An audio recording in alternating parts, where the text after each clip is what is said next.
Buenas tardes. En este video vamos a implementar 3 nuevos recorridos sobre un arreglo que mantiene las temperaturas mínimas de un periodo. Recordemos que un arreglo es una estructura de datos homogénea, lineal y ordenada que permite representar un conjunto de valores.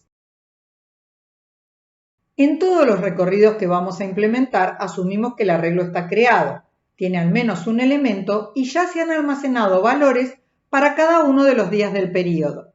En este ejemplo, el periodo tiene 7 días y por lo tanto el arreglo tiene 7 elementos. Para calcular el promedio de las temperaturas, en primer lugar vamos a calcular la suma de las temperaturas de los 7 días y almacenar este valor en una variable. El promedio es el cociente entre esta suma y la cantidad de días del periodo. Para este ejemplo, el promedio es 5. Hemos planteado entonces un subproblema: calcular la suma de las 7 temperaturas.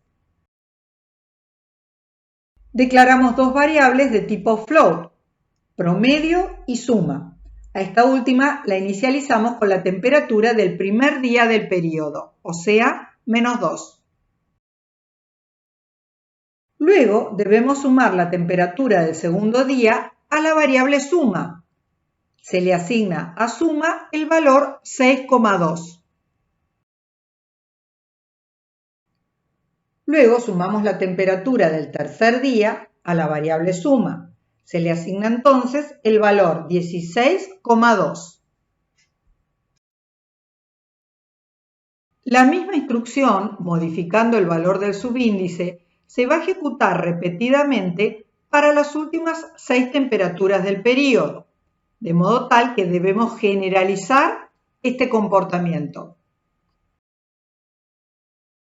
La asignación que modifica el valor de suma se ejecuta en un bucle for para el subíndice i tomando valores entre 1 y el tamaño del arreglo.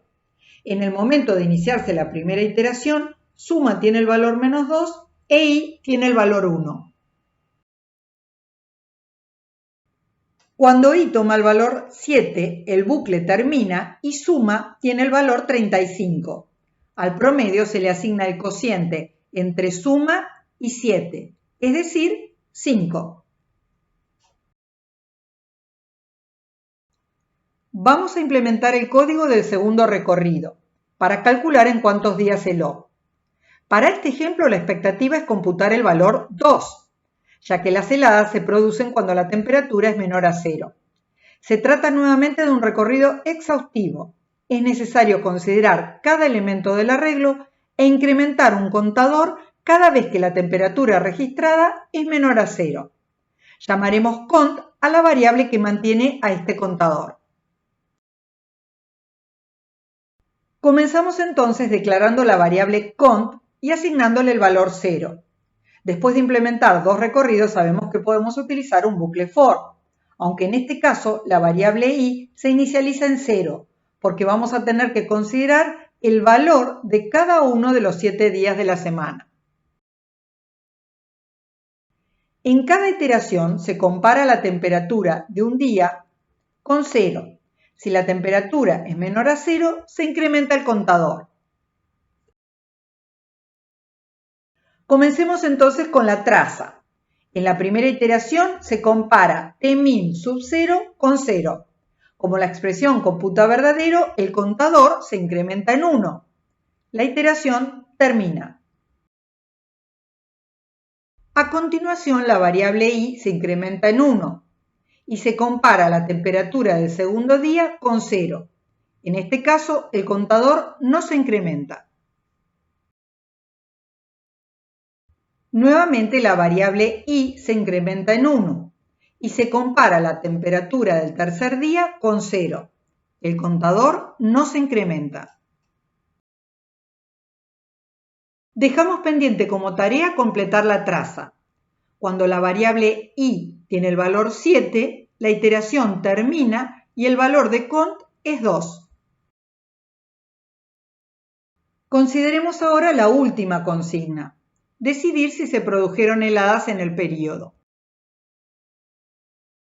Habiendo implementado el recorrido anterior, la manera más directa de resolver este problema es decidir que la propiedad se cumple si el contador es mayor a 0. Aunque la solución es correcta, no es un recorrido eficiente. Cuando tenemos que decidir si la estructura cumple una propiedad, con frecuencia no es necesario recorrerla toda.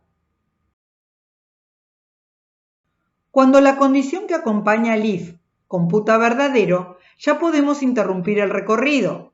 Sabemos que la propiedad se cumple, es decir, hubo heladas en el periodo. Utilizamos una variable booleana a la cual le asignamos el valor verdadero. Tenemos entonces dos condiciones de terminación. Cuando el O toma el valor verdadero, el bucle for termina. La variable el O se inicializa en la declaración en falso.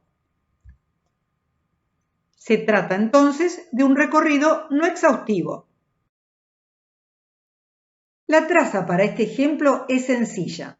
Cuando se inicia el bucle, el valor de la variable i es 0 y el valor de la variable elo es falso. La condición del if computa entonces verdadero. A la variable elo se le asigna entonces el valor verdadero. La iteración termina y se incrementa en 1 y el bucle termina porque el valor de elo es verdadero. Es claro que cuando implementemos el servicio completo, el tester deberá verificar que funciona para diferentes casos de prueba. En el próximo video encapsularemos el arreglo para definir el tipo de dato abstracto temp min estación.